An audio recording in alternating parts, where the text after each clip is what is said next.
जय श्री कृष्ण। श्रीमद् भगवत गीता अध्याय 8 भगवत प्राप्ति। आगे सुनते हैं। छांदोग्य उपनिषद में वैदिक यज्ञ अनुष्ठानों का वर्णन मिलता है। यज्ञ की वेदी में 5 अग्नियों को 5 प्रकार की आहुतियां दी जाती हैं।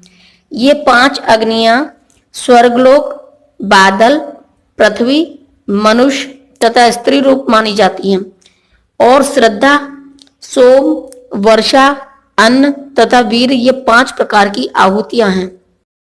यज्ञ प्रक्रिया में जीव अभीष्ट स्वर्ग लोगों की प्राप्ति के लिए विशेष यज्ञ करता है और उन्हें प्राप्त करता है। जब यज्ञ का पुण्य क्षीण हो जाता है तो जीव पृथ्वी पर वर्षा के रूप में उतरता है और अन्न का रूप ग्रहण करता है।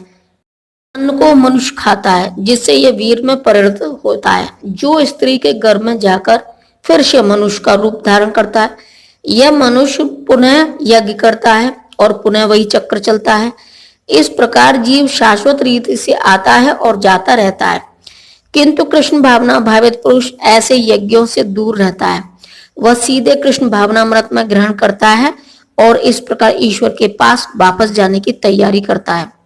भगवत गीता के निर्विशेषवादी भाष्यकार बिना कारण के कल्पना करते हैं कि इस जगत में ब्रह्मा जीव का रूप धारण करता है और इसके समर्थन में वे गीता के 15वें अध्याय के 7वें श्लोक को उद्धृत करते हैं, किंतु इस श्लोक में भगवान जीव को मेरा शाश्वत अंश भी कहते हैं। भगवान का यह अंश जीव भले ही भौतिक जगत में आ गिरता है, किंतु परमेश्वर यानी कि अच्युत कभी नीचे नहीं गिरता। अतः यह विचार कि ब्रह्मा जीव का रूप धारण करता है ग्राह्य नहीं है। यह स्मरण रखना होगा कि वैदिक साहित्य में ब्रह्मा यानी कि जीवात्मा कोई परब्रह्मा यानी कि परमेश्वर से पृथक माना जाता है। हे देहधारियों में श्रेष्ठ, निरंतर परिवर्तनशील यह भौतिक प्रकृति अद्भुत यानी कि भौतिक अभिव्यक्ति कहलाती है।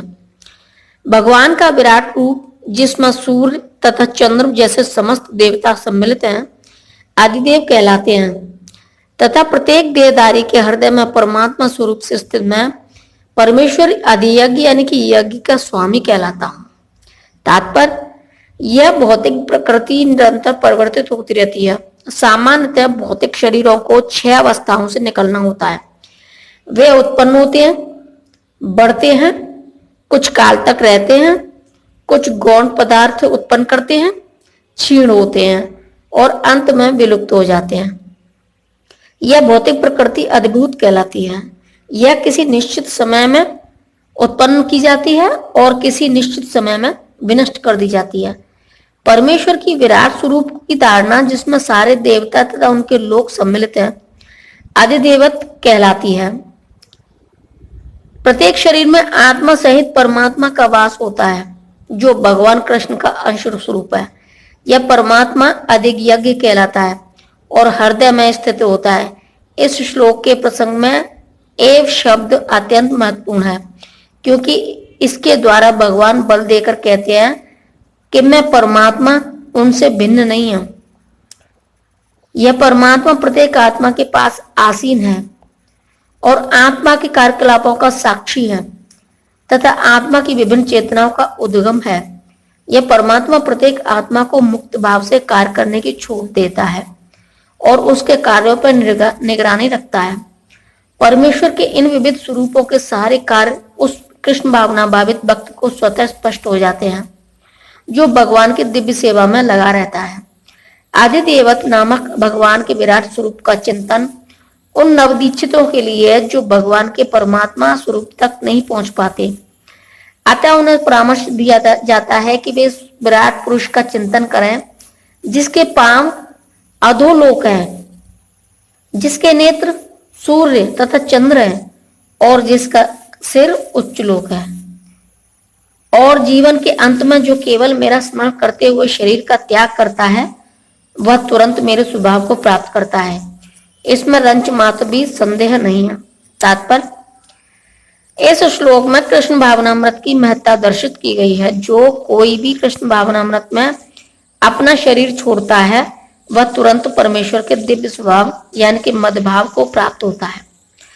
परमेश्वर शुद्धाति शुद्ध है अतः जो व्यक्ति कृष्ण भावना भावित होता है वह भी शुद्धाति शुद्ध होता है। स्मरण शब्द महत्वपूर्ण है।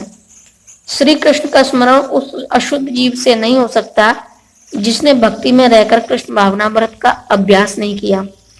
अतः मनुष्य को चाहिए कि जीवन के प्रारंभ से ही कृष्ण भावनामृत का अभ्यास करे। यदि जीवन के अंत में सफलता वांछनीय है तो कृष्ण का स्मरण करना अनिवार्य है। अतः मनुष्य को निरंतर हरे कृष्ण कृष्ण कृष्ण हरे हरे, हरे राम राम राम हरे हरे इस महामंत्र का जप करना चाहिए। भगवान चैतन्य ने उपदेश दिया है कि मनुष्य को वृक्ष के समान सहिष्णु होना चाहिए। तरोरेव सहिष्णु, हरे कृष्ण कृष्ण कृष्ण हरे हरे, हरे राम राम राम हरे हरे का जप करने वाले व्यक्ति को अनेक व्यवधानों का सामना करना पड़ सकता है, तो भी इस महामंत्र का जप करते रहना चाहिए, जिससे जीवन के अंत समय कृष्ण भावनामृत का पूरा लाभ प्राप्त हो सके। जय श्री कृष्ण।